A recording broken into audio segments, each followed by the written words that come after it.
Hello guys, welcome back to my channel. आज हम material engineering का चैप्टर 3 मतलब यूनिट 3 लेकर आए हैं, अलॉइंग ऑफ स्टील। अब देखिए, अलॉइंग ऑफ स्टील में पहला हमारा टॉपिक है फेरस अलॉय। अब देखिए, फेरस अलॉय क्या होता है। फेरस अलॉय में हमारा फेरस अलॉय वो अलॉय होते हैं जिनमें आयरन में मतलब हमारा आयरन जो है मेन मेटल होता है। इसे हम सिंपली में ऐसे भी बोल सकते हैं, आयरन बेस अलॉय मतलब आयरन बेस वाले अलॉय को फेरस अलॉय कहते हैं। तो ये मैंने लिखा भी है, the ferrous iron based alloy are classified as steel and cast iron based on their carbon composition. देखिए, ये दो टाइप से डिवाइड किया गया है, एक है स्टील और दूसरा कास्ट आयरन। अब स्टील में क्या होता है, इसमें 2% अप टू 2% कार्बन होता है, पर कास्ट आयरन में 2% से ज़्यादा कार्बन होता है, उसे हम कास्ट आयरन कहते हैं। अब हम पढ़ेंगे स्टील के बारे में। स्टील हमारा फर्दर डिवाइड किया है प्लेन कार्बन स्टील और अलॉय स्टील। अब देखिए, हमारा पहला क्या आता है, प्लेन कार्बन स्टील। अब इसके हम प्रॉपर्टी एंड एप्लीकेशन देखते हैं। पहले हमारा क्या है, plain carbon steel. Plane carbon steel में हम क्या इसका कैरेक्टर एंड प्रॉपर्टी पहले देखते हैं। अब देखिए, इसमें जो है carbon content less than 1.5 degree Celsius होता है प्लेन कार्बन स्टील, और they are tough and ductile होते हैं। ऑफन वेरी गुड मतलब वेल्डेबिलिटी, मतलब इसमें बहुत अच्छा वेल्डेबिलिटी होता है, मतलब वेट बहुत अच्छा होता है इससे, और good response to heat treatment, इसमें हीट ट्रांसफर भी अच्छा होता है। एप्लीकेशन मतलब कहाँ कहाँ यूज़ कर सकते हैं हम इसको, प्लेन कार्बन स्टील को हम ऑटोमोटिव इंडस्ट्री में जैसे गियर्स, इंजन्स, इन सब को बनाने में यूज़ करते हैं। इलेक्ट्रिकल इक्विपमेंट जैसे फ्रेम्स हो गया, रोटर्स हो गया। मरीन वर्कर्स में जैसे एनोचर या फिर और सब चीज़ बनाने में, या ट्रांसपोर्टेशन में हमारा जैसे ब्रेक शूज या कपलिंग, रोलिंग मिल्स, रोल्स में यूज़ कर सकते हैं। अब दूसरा हमारा क्या था, अलॉय स्टील। अलॉय स्टील का कैरेक्टरिस्टिक देखते हैं, ये क्या होता है हमारा, high weld point and high strength होता है इसमें, स्ट्रॉन्गर, टफर एंड थर्टिव रेजिस्टेंस होता है, गुड फ्लॉमेबिलिटी, अडक्टिलिटी एंड वेल्डेबिलिटी होता है, कोरोजन एंड एब्रेसिव रेजिस्टेंस होता है। अब एप्लीकेशन इसके देखते हैं, जैसे एप्लीकेशन हमारा क्या आएगा, structure application, transmission tower, columns, या फिर रेलवे में होता है, लाइटनिंग पोल्स में, एग्रीकल्चर में भी यूज़ कर सकते हैं, and earth moving machinery parts में। ये सब आप मतलब अपने माइंड से ही सोच के लिख सकते हैं।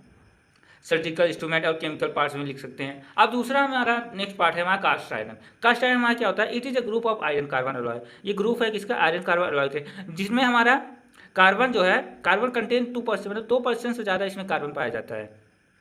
फॉर ये किस लिए ज़्यादा फेमस है, इसका कास्टेबिलिटी मतलब कास्टेबिलिटी होता है, which means it can be easily pure into mould, मतलब ये ईजिली मोल्ड में कर सकते हैं, आप मोल्ड में कन्वर्ट कर सकते हैं टू क्रिएट, मतलब मोल्ड में जब कन्वर्ट हो जाएगा मतलब फ्लूइड के फॉर्म में मान सकते हैं आप, पर तो वो आप किसी भी फॉर्म में उसे ला सकते हैं, कोई भी कम्प्लेक्स शेप बना सकते हैं, वही लिखा है to create complex shape.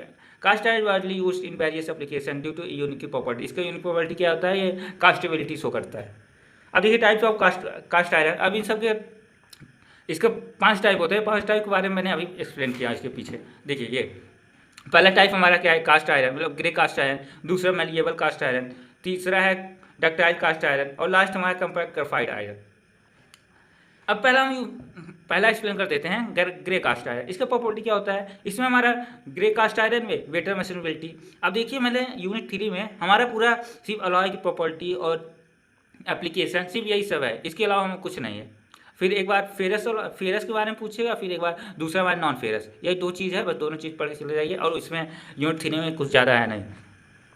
Property क्या है हमारा, बेटर मशीनेबिलिटी। बेटर मशीन मतलब ग्रेफाइट एक्ट है सॉलिड लुब्रिकेंट।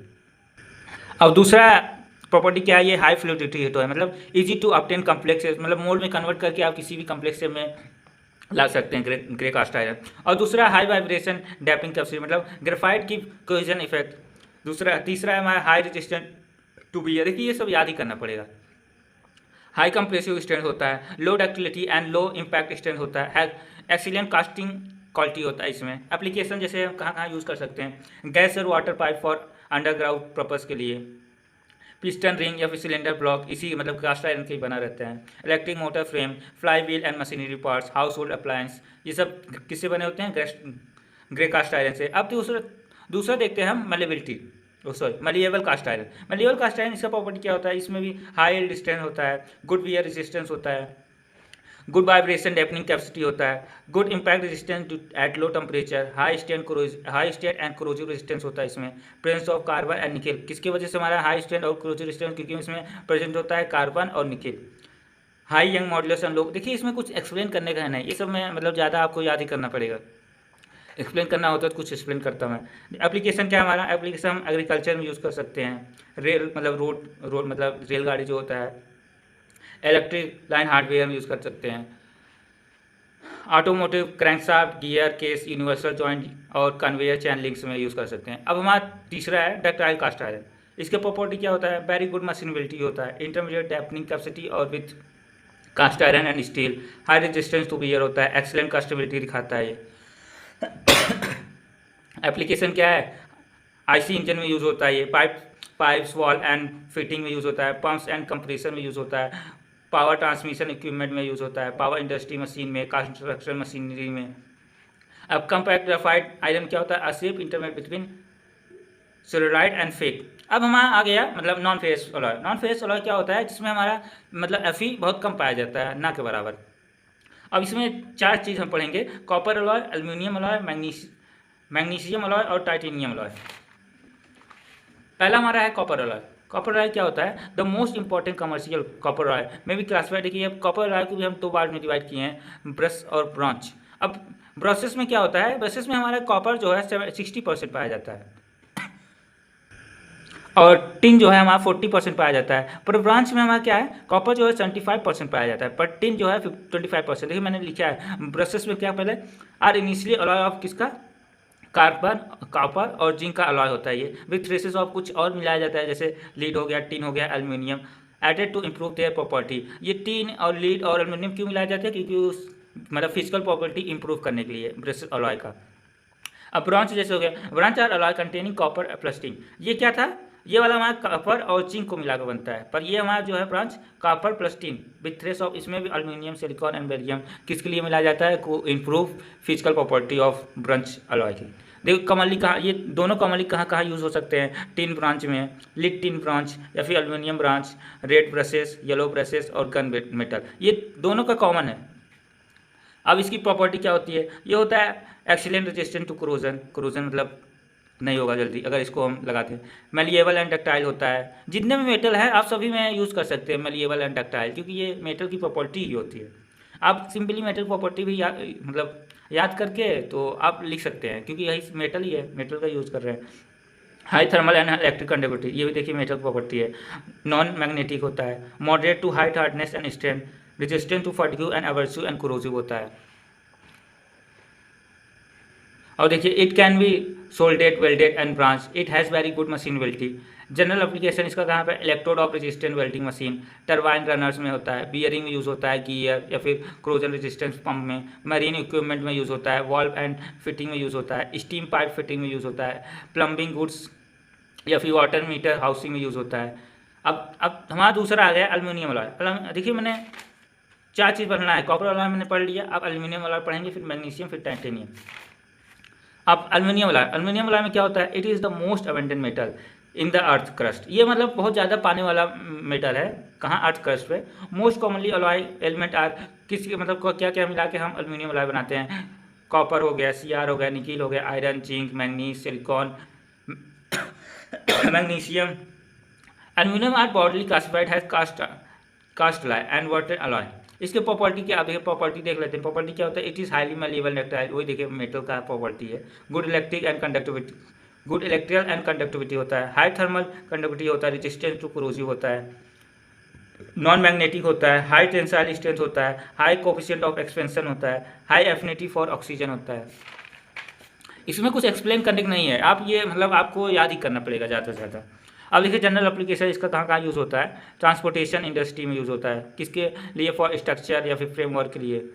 गुड इंडस्ट्री मतलब फूड इंडस्ट्री के लिए यूज होता है, फॉर पैकेजिंग। एल्यूमिनियम का यूज़ फूड को पैकेज करने में, हमारा कोई माइक्रो ऑर्गेन्स के बचाने के लिए, कीटाणु ना आ जाए। रेफ्रिजरेटर में भी यूज़ होता है, आर्किटेक्चरल एप्लीकेशन में जैसे विंडो फ्रेम या फिर डोर में, process industries to handle organic chemicals, या फिर क्रायोजेनिक एप्लीकेशन में जैसे over head cells and heat exchanger parts में। एल्यूमिनियम अलॉय को हम फर्दर डिवाइड किए हैं कॉपर अलॉय से, सिलिकॉन अलॉय और जिंक अलॉय। तो एल्यूमिनियम अलॉय में अगर सबसे ज़्यादा कॉपर पाया जाता है तो ये कॉपर अलॉय है, और सिलिकॉन अलॉय में अगर सबसे ज़्यादा सिलिकॉन पाया जाता है तो ये सिलिकॉन अलॉय है। जिंक अलॉय में सबसे ज़्यादा जिंक पाया जाता है, अब तो जिंक अलॉय है। देखो पहला हमारा कॉपर एल्यूमिनियम अलॉय का ही 3 पार्ट है। अब इसमें देखो aluminium copper alloy containing actually 4% carbon is known है Duraluminum. This alloy is widely used in aerospace application due to its high strength to weight ratio and good failure resistance. अब हमारा देखिए magnesium alloy. Magnesium alloy क्या होता है? Magnesium alloy, manganese is the lightest of all commercial metal. Magnesium जो होता है सबसे हल्का मेटल होता है और बाकी सब कमर्शियल मेटल से। अब इसके प्रॉपर्टी देखिए, प्रॉपर्टी जो होता है लगभग हर में सेम ही होता है, बस थोड़ा बहुत चेंज होता है। देखिए high strength to weight ratio, good fatigue strength होता है, good tapping capacity, good dimensional stability होता है, high thermal conductivity, relative high electric conductivity. Application देखिए अब कहाँ कहाँ यूज़ होता है magnesium alloy. For making air frame, engine, gear boxes, engine transmission floor, for material handling equipment, hand truck etc, storage tank, ladder, hopper, furniture etc, production of titanium, uranium and zirconium etc। अब हमारा last वाला हमारा आ गया titanium alloy. They are materials made by combining titanium with other element to improve its mechanical property and performance. देखिए ये material होता है, किसके बना होता है? टाइटेनियम से और कोई मतलब और अदर मटेरियल से बनके इसके हमारा जो है मैकेनिकल प्रॉपर्टी जो है इम्प्रूव होता है। अब फर्दर टाइटेनियम अलॉय को हमने 3 पार्ट्स में डिवाइड किया है, alpha alloy, alpha beta alloy और लास्ट वाला बीटा अलॉय। देखिए टाइटेनियम अलॉय वो अलॉय होते हैं जिनमें मेन मेटल हमारा टाइटेनियम होता है और उसके साथ एल्युमिनियम, वेनेडियम और मोलिब्डेनम जैसे एलिमेंट मिलाए जाते हैं ताकि प्रॉपर्टी इम्प्रूव हो सके।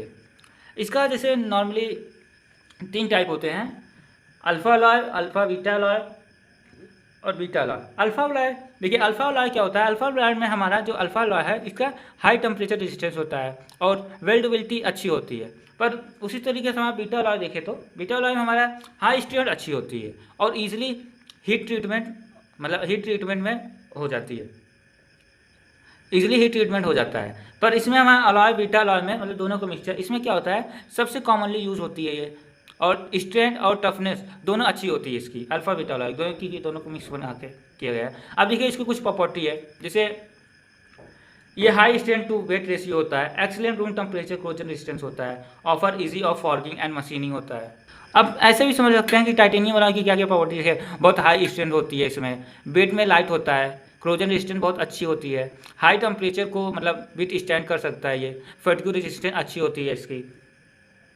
अब देखिए इसके एप्लीकेशन समझते हैं। एप्लीकेशन जैसे हमारा इसको हम टाइटेनियम को यूज़ करते हैं एयरक्राफ्ट पार्ट्स में, स्पेस क्राफ्ट में, या फिर बायोमेडिकल प्लांट्स में, या फिर मरीन एप्लीकेशन के लिए, स्पोर्ट्स इक्विपमेंट के लिए।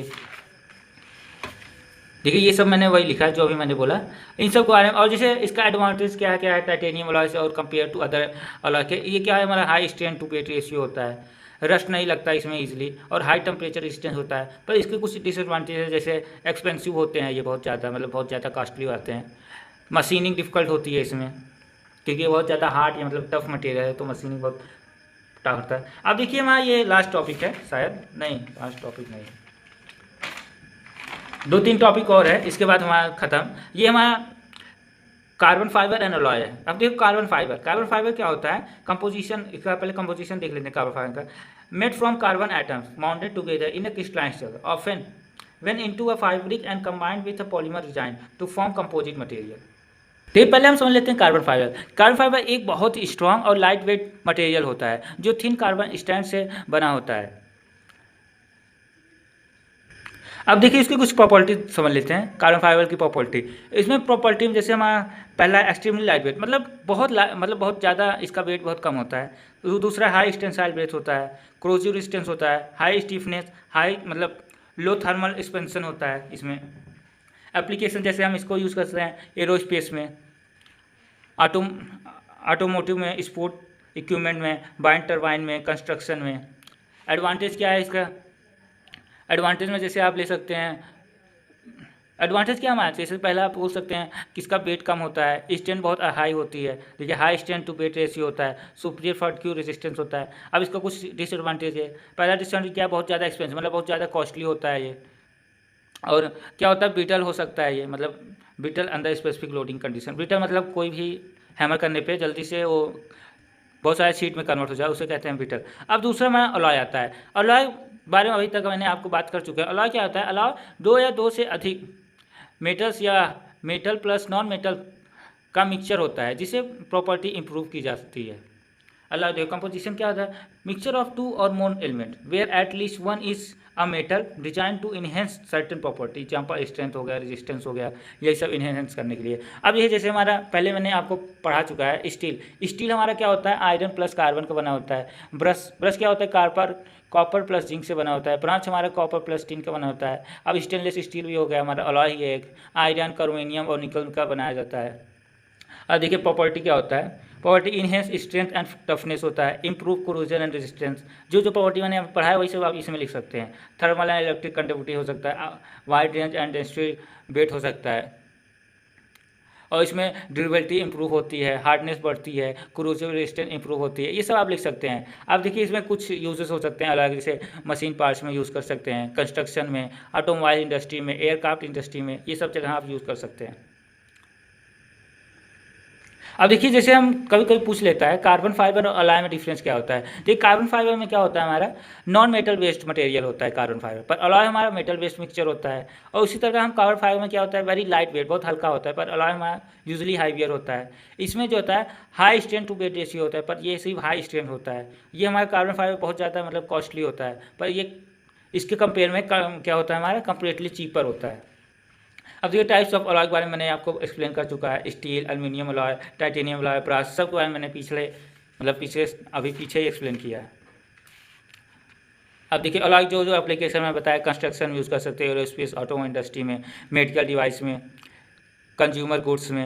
एप्लीकेशन क्या वर्सटाइल इन प्रॉपर्टी होता है, कॉस्ट इफेक्टिव ऑप्शन में अवेलेबल होता है। डिसएडवांटेज में क्या हुआ, high wear than carbon fibre होता है, can corrode or wear depending on the type of alloy. अब देखिए structure and property of graphene material. अब हमारा आ गया ग्राफीन मटेरियल क्या होता है। अब देखिए ग्राफीन मटेरियल के बारे में समझने से पहले हम ग्राफीन समझते हैं। ग्राफीन एक अल्ट्रा थिन मटेरियल है जो कार्बन एटम की सिंगल लेयर से बना होता है। इसमें कार्बन एटम हेक्सागोनल स्ट्रक्चर में अरेंज होता है, जैसे ये आपको दिख रहा होगा, इसी को हम कहते हैं ग्राफीन। ये देखिए हेक्सागोनल स्ट्रक्चर में होता है, कार्बन एटम अरेंज किस में है, हेक्सागोनल। देखो ग्राफीन कार्बन की सिर्फ एक एटम थिक लेयर है। ग्राफीन जो होता है कार्बन की जो एक थिक लेयर होती है ऊपर वाली, उसी को हम कहते हैं ग्राफीन। देखिए each carbon atom in graphene has one electron in its p orbital that is free to move और contributing to the material electrical conductive. Bonding क्या होता है इसमें, CC मतलब सिंगल बॉन्डिंग होता है। देखो द CC मतलब single bond in graphene are sp2 hybridization, meaning that the bonds are relatively strong, contributing to graphene mechanical strength. The free p electron from pi bonding system that exhibit over the entire lattice, which is crucial for graphene electric conductivity. अब देखिए इसके कुछ मतलब property है। Property जैसे आप लिख सकते हैं, बहुत स्ट्रांग होता है, ये एक्सट्रीमली लाइट वेट होता है, एक्सीलेंट इलेक्ट्रिक कंडक्टिविटी होता है, और दूसरा एक्सीलेंट थर्मल कंडक्टिविटी होता है, फ्लेक्सिबल होता है, ट्रांसपोर्ट भी होता है इसका। वही सब जो मैंने बोला वही सब लिखा है यहाँ पे। अब लास्ट हमारा आता है, ये हमारा लास्ट टॉपिक है। लास्ट हमारा क्या है, कंपोजिट मटेरियल रेनफोर्समेंट हमारे।